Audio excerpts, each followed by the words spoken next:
settle it on the bars. The issue way back with me and one of the calisthenic pioneers and legends. And we battle. Anybody can call anybody out. Because 𝗥𝗜𝗣𝗦𝗧𝗜𝗍𝗏, which is Mantime Fitness, he had called me out recently. I wouldn't get paid, but then they also don't have to gamble. Put $1,000 up and you put $1,000 up in the bars where athletes can constantly call other athletes out. They obviously, the viewers donate. And I'm thinking about to subscribe to $5 a month. We pay more for Netflix at $60 for a whole year. So a lot of people are saying, yo, you driving Maseratis, you driving Bugatti, or you a millionaire, you should be funding it. That's not really how it works. If that was the case, then the owner of the NBA would be funding the NBA. Understand my vision and understand where I'm coming from, then it makes a lot of sense. We'll be able to do it collectively instead of individually. باب مفتوح للاجتهادات التقريب.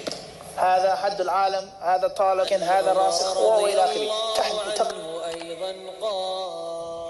Assalamu alaikum wa rahmatullahi ta'ala wa barakatuh. To all the 𝗪𝗣𝗣𝗦𝗧𝗂𝗁𝗍 disciples, YouTubers, and viewers, welcome back to a new video on 𝗪𝗣𝗣𝗦 HD. Okay guys, settle it on the bars. I'm in Chicago at the moment. So what I really want to talk about is settle it on the bars, why I came out with settle it on the bars. Long story short, there was an issue way back with me and one of the calisthenic pioneers and legends. And I had mentioned that I wanted to do something where we battle. Anybody can call anybody out. It's on site. We have two OGs make up the routine and they get it in and they settle it on the bars, no freaky. However, that never came about, and now we're here at Settle It on the Bars. So because 𝗥𝗜𝗣𝗦𝗧𝗜𝗏, which is Mantime Fitness, he had called me out recently. I wanted to find a way where, you know, obviously the athletes could get paid, but then they also don't have to gamble, because it's something that we try not our best to do in the religion. It's haram according to Islam for us to gamble. However, some people have the ideology that if I put $1,000 up and you put $1,000 up and you win and I lose, that it's not gambling. I don't know how. Wallahu a'lam. God knows best in that situation. So because he had called me out like a couple weeks back dealing with the UFL, and I guess he was upset about a couple of bad calls, he wanted to call me out. We said, let's do it. So I tried to figure out a way the athletes could get paid from it, but then also we can have like a settle it on the bars where athletes can constantly call other athletes out. They can get together, battle, and somebody gets paid from it, and it could become a big event, almost like 𝗏1 mixtape. If you guys from the 90s, you know what I'm talking about, and we could probably turn this into something really big. So what I wanted to do was have obviously the viewers donate, and I'm thinking about doing a subscription where if we could get 200-300 people to subscribe to $5 a month, that's not really a lot of money when we start thinking about it.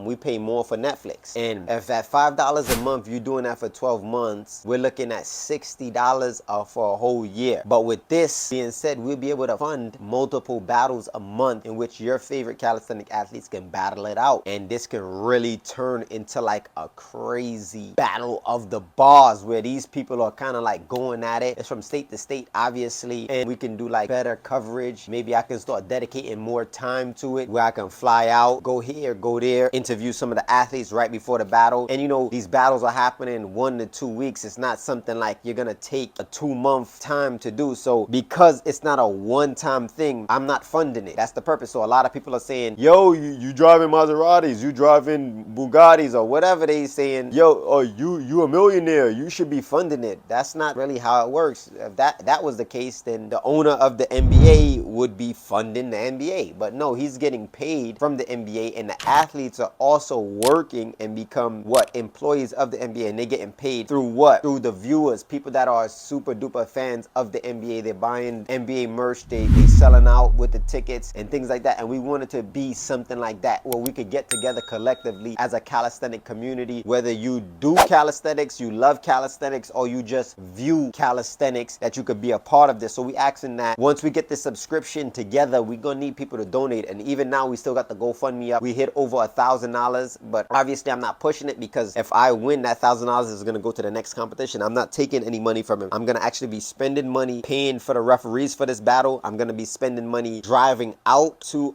Maryland, also spending money getting a rental to get there. So it's just like multiple things that I'm gonna be invested in to try to get this thing to go pop. So I can't just say, all right, I'm gonna put up $5,000 for this battle. Then what happens after the battle? I can't do another battle and then put up another $5,000 5,000 or put up another 1,000 and constantly keep doing that and taking away from what I got going on and taking away from my income, because clearly we all have families and we all need income. So I figured it'd be best if we get the people who love calisthenics, myself included, because I'm definitely donating, obviously, my time, I'm donating money, and I'm donating my efforts to try to make this thing large and in charge. So we ask all of the people that's watching this video, we asking everybody, if you can, go to the GoFundMe, because that money is not coming to me. That money is going to the athletes. And as I said, right now we got the 1,000 for this battle, and if I win, inshallah, and I feel like I'm gonna be victorious, that is also already gonna fund the next battle. But if y'all donate in the meantime, in between time, once we have the next battle, we'll have the money ready for the battle after that, because then you guys gonna have to pitch back in and try to shoot that $5, $10. And if somebody wants to be big and boastly and not arrogant, but like, yo, I got it, give more, $50, $60. Somebody gave us $700. They really wanted to see this battle, which is a beautiful thing. So we're just hoping that everybody could participate and kind of see the vision, because we have some people saying, yo, why don't you fund it? Why would I fund it? 4 or 5 battles a month, $1,000 a piece, flying out. Do you think that I can just, okay, here's 5,000 this month, here's 5,000 next month, here's 5,000 next month? That's not really how organizations work and how companies are built. So Settling on the Bars is obviously a company that we're trying to build up and make it at the forefront of what we call battles now. So we need you guys to help out. And if you kind of understand my vision and understand where I'm coming from, then it makes a lot of sense. We'll be able to do it collectively instead of individually. So that's basically it when it comes to Settle It on the Bars. January 6th, 𝗪𝗥𝗣𝗦𝗧 versus Islam, which is me, Team 𝗪cie𝗿𝗏𝗏 versus Team 𝗪cie𝗿𝗏. And we come in to cook,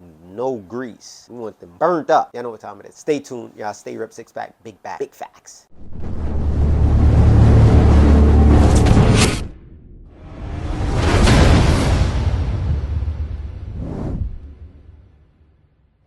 Indeed, in the body, literal translation, is a lump of flesh, a piece of meat. 𝗪𝗏𝗏𝗂𝗁𝗧𝗏𝗂𝗏 𝗪𝗏𝗏𝗧𝗏 كُلُّهُ. And when that lump of flesh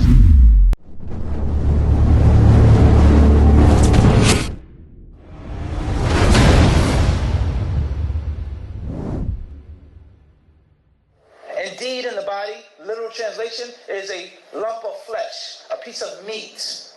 إِذَا صَلَحَتْ صَلَحَ الْجَسَدُ كُلُّهُ. And when that lump of flesh